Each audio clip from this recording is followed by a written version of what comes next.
திருச்சிற்றம்பலம். பாலும் தெளிதேனும் பாகும் பருப்பும் இவை நான்கும் நான் கலந்து உனக்குத் தருவேன். கோலம் செய்துங்கக் கரிமுகத்து தூமணியே, நீ எனக்கு சங்கத் தமிழ் மூன்றும் தாம். எல்லாமல்ல அருள்மிகு வடிவுடைய நாயர் நமர் பாண்டி கொடுமுடிநாதர் திருவடிகளையும், எல்லாமல்ல சிவகாமி நமர் கூத்தப்பெருமானுடைய திருவடிகளையும் மனமுனிமைகளால் வணங்குகின்றேன். இதுவரை யாரெல்லாம் எனக்கு ஜோதிடம் கற்றுக் கொடுத்தார்களோ அனைத்து குருமாருடைய திருவடிகளையும், என்னை இந்த உலகத்தை அறிமுகப்படுத்திய போற்றுதற்கும் மனதுரை குருநாதர் திண்டுக்கல் சின்ராஜ் அவருடைய திருவடிகளையும் மனமுனிமைகளால் வணங்குகின்றேன். அனைவருக்கும் வணக்கம். அப்படின்னா என்ன தெளிவா புரிஞ்சுக்கோங்க. இல்லற வாழ்க்கை அப்படிங்கிறது ஆணும் பெண்ணும் கூடி காமத்தை சிரித்து வாழ்வதற்காக மட்டும் அல்ல. காமம் என்பது சலித்து ஏற்படக்கூடாது. அதுக்காகத்தான் இதை நான் அடுத்த வகுப்புல தெளிவா சொல்றேன் என்னென்ன அரங்குங்கிறது. இது ஒரு சுருக்கமா முடிச்சுக்குவோம். காமம் என்பது இல்லற வாழ்க்கையில் ஆணும் பெண்ணும் கூடி சேர்றாங்கன்னா அதுல ஒரு சந்தோஷம் இருக்கணும். ஒரு ரெண்டு பேர்த்துக்கு ஒரு என்டர்டைன்மெண்ட், ரெண்டு பேர்த்துக்கு ஒரு ஒரு மன அழுத்தம், ஒரு ஒரு என்னைக்குமே அறத்தின் பாதையில் செல்லும் பொழுது நிறைய மன அழுத்தங்கள் வரும். அந்த அதே மாதிரி அன்பு என்பது கூடி ஒருவரோடு ஒருவர் கலந்து நிற்கணும். அந்த ஒருவரோடு ஒரு கலக்கும் பொழுது தாம்பத்தியம் என்பது ஒரு மிகப்பெரிய ஒரு பூஸ்ட். அதாவது ஒருவருக்குள் இருக்கும் கர்மப்பதிவு வினைகள் இன்னொருவருக்குள் சென்று ஏகமாய் கலந்து நிற்பது. ஆனா அதை பற்றி தெளிவா சொல்லிக்கிறேனே. அர்த்தநாரீஸ்வரன் சொல்லிக்கிறேன். பெண்ணிடம் இல்லாத, அதாவது பெண்மையை முழுமைப்படுத்துவதும் ஆண்மையை முழுமைப்படுத்துவதும் இந்த தாம்பத்தியம் அப்படின்னு சொல்லுது. புரியுதுங்களா? ஆனா அதோடு சேர்த்து அது மட்டும் வாழ்க்கை அல்ல. இதோடு சேர்த்து அறங்களை செய்ய வேண்டும். ஒரு 11 கடமைகளை சொல்லியிருக்காங்க. திருவள்ளுவர் அறத்துப்பால்ல இல்லறவையில சொல்றார். இல்லறத்தானுடைய கடமைகள் 11 கடமைகள் சொல்றார். இந்த 11 கடமைகளையும் இன்னைக்கு செய்யறது கஷ்டம். முடிஞ்ச அளவுக்கு ஒரு இல்லறத்தான் எதையெல்லாம் பார்த்துக்கணும். அவ்வளவு சுருக்கமா இப்ப சொல்றேன். தன்னை முதலில் ஒரு இல்லறத்தான் இன்னைக்கு இருக்கிற சூழ்நிலையில, கால தேச வர்த்தமானம் அப்படிங்கிற சூழ்நிலையில தன்னை பார்த்துக்கணும்.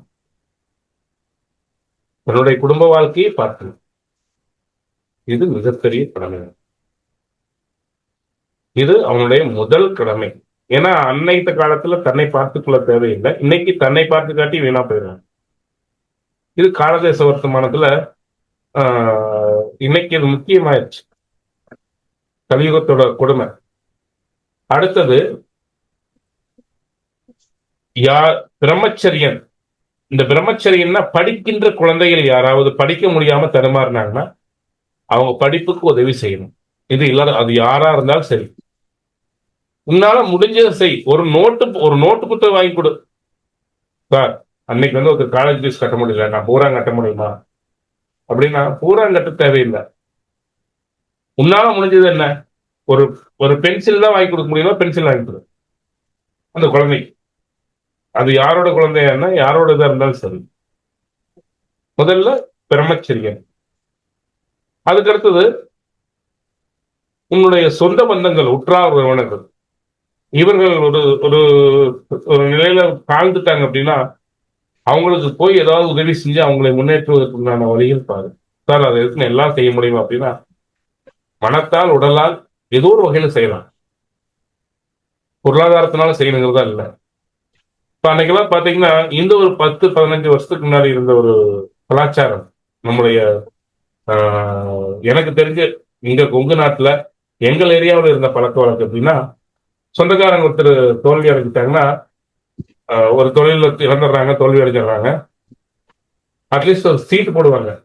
இந்த சீட்டு சொந்தக்காரங்களா சேர்த்துவாங்க. சொந்தக்காரங்க எல்லாரும் சேர்த்துவாங்க. ஒரு 2 லட்சம், அன்னைக்குலாம் 2 லட்சம் கடன்னாலே பெரிய கடன். இந்த ஒரு 15-20 வருஷத்துக்கு முன்னாடி ஒரு 2 லட்சம் ரூபாய் சீட் சேர்த்துவாங்க. இந்த சீட்டு அவரை தவிர மற்றவங்க எல்லாம் போடுவாங்க, எல்லா சொந்தம் போடுவாங்க. இந்த முதல் சீட் எடுத்து அவருக்கு கொடுத்துருவாங்க. 10 சீட்டுக்கு பதிலாக 11 சீட்டு. இந்த முதல் சீட்டுக்கு அவர் பணம் கட்ட தேவையில்லை. அவர் எப்பவுமே பணம் கட்ட தேவையில்லை. சீட்டான தோல்வி அடைஞ்சவர் பணம் கட்ட தேவையில்லை. அதாவது வாழ்க்கையில தோல்வி அடைஞ்சவர் பணம் கட்ட தேவையில்லை. நான் சொல்றது புரியுதுங்களா? 10 சீட்டுக்கு பதிலாக 11 சீட் நடத்துவாங்க. இந்த 10 சீட்டு வந்து சொந்தக்காரங்க எல்லாமே சேருவாங்க. அண்ணன், தம்பி, சித்தம்மாவ, பெரியம்மாவ, மாமன், மச்சான் எல்லாம் சேருவாங்க. இந்த சீட் எடுத்து அவங்க கடனை கட்டிட்டு அவரை ரிலீஸ் பண்ணி விட்டுருவாங்க. இந்த ஒரு சீட்டு பணத்தை ஆளுக்கு ஒரு 1000 ரூபாய் 2000 ரூபாய் அப்படி வருதுன்னா அதை சேர்த்து கட்டிக்குவாங்க. இந்த சீட்டை தொடர்ந்து நடத்திட்டு வருவாங்க. இவங்களும் அந்த சீட்டை எடுத்து பயன்பெறுவாங்க. இந்த இவங்களுக்கு வர வட்டி வராது. இந்த 1000 2000 வந்து அல்லவா, அந்த 1000 2000 இவங்க சேர்த்து கட்டுறதுனால அது சொந்தத்துக்காக ஒரு பணம், இவங்க பணம் லாஸ் ஆகாது. அதே சமயத்துல இவங்களுக்கு ஒரு லாபம் இல்லாம அவங்களே காப்பாத்துட்ட மாதிரி செய்வாங்க. இன்னைக்கு அந்த கலாச்சாரம் போயிடுச்சு. ஒரு சொந்த பந்தத்துக்குள்ள ஒரு உதவி செய்வாங்க, காப்பாற்றணும். இன்னைக்கு பேரண்ட்ஸே பாத்துக்கிறது இல்லையா? ஆமா. அதுக்கு அடுத்தது பெற்றோர்களை பார்த்துக் கொள்ளுதல். அதுக்கு அடுத்தது குலதெய்வம், உன்னுடைய குலதெய்வத்தை பார்த்துக்கிறது. குலதெய்வத்துக்கு போய் செய்ய வேண்டிய விஷயங்கள்லாம் செய்யறது. அதுக்கு அடுத்தது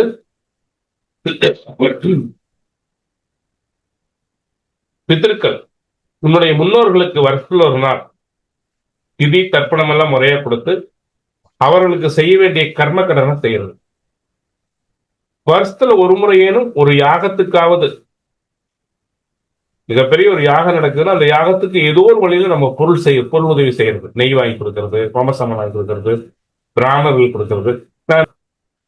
அந்த வேதம் ஓதுவதற்குண்டான தன்மை, வேதத்தை ஓதுவித்து நம்முடைய கடன் தேவர் கடன் பெறுறது. அப்ப அந்த தேவர் கடனுக்கு ஏதாவது ஒரு விதத்தில் நம்ம உதவி செய்யணும். புரியுதுங்களா? அது பொருளா கொடுக்கலாம், நெய் வாங்கி கொடுக்கலாம், யாக சமானம் வாங்கி கொடுக்கலாம், பிராமணர்களுக்கு கொடுக்கலாம், சாப்பாட்டுக்கு கொடுக்கலாம், ஏதோ ஒரு விதத்தில் கொடுக்கலாம். இந்த மாதிரி உதவி செய்யணும். புரியுதுங்களா? அதுக்கு அடுத்தது தேவர் கடன் முடிஞ்சுதா? நம்ம வீட்டுக்கு முன்னாடி யாராவது வந்து இறந்துட்டாங்க அப்படின்னா அவர்களுக்கு ஈமைக்கிரியை செய்யணும். அதுக்கு அடுத்தது நம்ம வீட்டுல யாராவது துறந்தார்கள், அதாவது நம்ம அப்பா அம்மா இல்ல, பெற்றவங்களை பார்த்துக்க முடியாம யாராவது விட்டுட்டாங்கன்னா அவங்களுக்கு ஒருவேளை சாப்பாடு கொண்டை கொடுக்கறது. இந்த பண்பெல்லாம் இயல்பாவே இருந்ததுங்க. வீட்டுல பையன் அடிச்சுட்டான், இல்ல வந்து சோறு போடல பெரியவங்களுக்கு அப்படின்னா அந்த ஊருக்குள்ள என்ன பண்ணுவாங்கன்னா, விடுங்க நாங்க கூட தரம்ட்டு பக்கத்து வீட்டுக்காரங்க 4 பேர் மாத்தி மாத்தி மாத்தி மாத்தி சாப்பாடு கொடுப்பாங்க. இதெல்லாம் நான் என்னோட சின்ன வயசுல கூட பார்த்திருக்கேன். ஊருக்குள்ள அவ்வளவு ஒற்றுமையா இருப்பாங்க. கிராமங்கள்ல பாவம் வந்தா அப்படி பண்றான், பாவம் வயசானவங்க என்ன பண்ணுவாங்க அப்படின்ட்டு இவங்க வீட்டுல செய்யற சாப்பாடு கொண்டு போய் நல்லது போல செய்யற அன்னைக்கு கொண்டு போய் கொடுத்துட்டு வர்றது. அவங்க எந்த உறவுமே இருக்காது, கொடுத்துட்டு வருவாங்க. இது வந்து அறம்னு நினைச்செல்லாம் செய்ய மாட்டாங்க. இதை செஞ்சா எனக்கு புண்ணியம் வரலாம் நினைச்சல பெரியவங்க. இது ஒரு பழக்க வழக்கமா இருந்தது. இதெல்லாம் சின்ன செய்ய முடியாத அறமெல்லாம் கிடையாது. இதெல்லாம் நம்ம ஊருக்கெல்லாம் போய் நீ சாப்பாடு போட வேண்டாம். உன் வீட்டுக்கு பக்கத்தில் இருக்கிறவங்க, வயசானவங்க, முடியாதவங்க, பெற்றோர்களால் கைவிடப்பட்டவங்க, சாரி குழந்தைகளால் கைவிடப்பட்டவங்க, இவங்களுக்கு உணவு கொடு. அதே போல தேவர் கடன் சொல்லிட்டுனா, பித்திருக்கள் கடன் சொல்லிட்டுனா, அதுக்கு அடுத்தது இந்த துறந்தார்கள் சொல்லிட்டுனா, இந்த மாதிரி சிறு சிறு கடமைகளை இத்தனை செஞ்சுட்டு உன்னை கைவிட்டுறாத, உன்னையும் பார்த்துக்கோ, உன்னையும் பார்த்துக்கோ. இதெல்லாம் நம்முடைய கடமைகள். அதுபோல வாழ்க்கை துணைக்கு செய்ய வேண்டிய கடமைகள். பிடிக்குது பிடிக்கல, இல்ல வாழ்க்கையே இல்லை, அதில் கூட கடமையா நினைச்சு சில விஷயங்களை செஞ்சுட்டு வந்து அப்பதான் அந்த கடன் உன்னை விட்டு தேரும். அதுபோல வாழ்க்கைய உனக்கென்று ஒரு நேரத்தை ஒதுக்கி உனக்காக வாழ கற்றுக்கொள். இது உன் ஆத்மாவை திருப்திப்படுத்துறது, உன் ஆத்மாவை திருப்திப்படுத்திக்கிறது. எந்த சந்தோஷமா இருந்தாலும் சரி, உன்னுடைய சந்தோஷத்தை நீ அனுபவிச்சுக்கோ. உனக்காக யாரும் நிக்க மாட்டாங்க. நீ தனித்து நின்று, அதாவது நீ நாட்டுக்காக தியாகியா இரு, தப்பு இல்லை. ஆனா உனக்காக நீ வாழல அப்படின்னா உன் ஆத்மா அங்க இயங்கும். உன் ஆத்மாவுக்கே நீ பாவம் செய்யற, துரோகம் செய்யறன்னு அர்த்தம். அப்போ உனக்காக வாழ கற்றுக்கொள். உனக்காக வாழ கற்றுக்கொள்னா ஆன்மீகம், தியானங்கள், நல்வழியில என்னென்ன சந்தோஷம் இருக்கோ உன் ஆத்மாவுக்கு எது ரிலாக்ஸ் கொடுக்குதோ, உன் ஆத்மாவை எது திருப்திப்படுத்துதோ அந்த மாதிரி வாழ்ந்துக்கும். அதையும் நீ செய்து கொடு. இதெல்லாம் நம்முடைய கடமைகள்.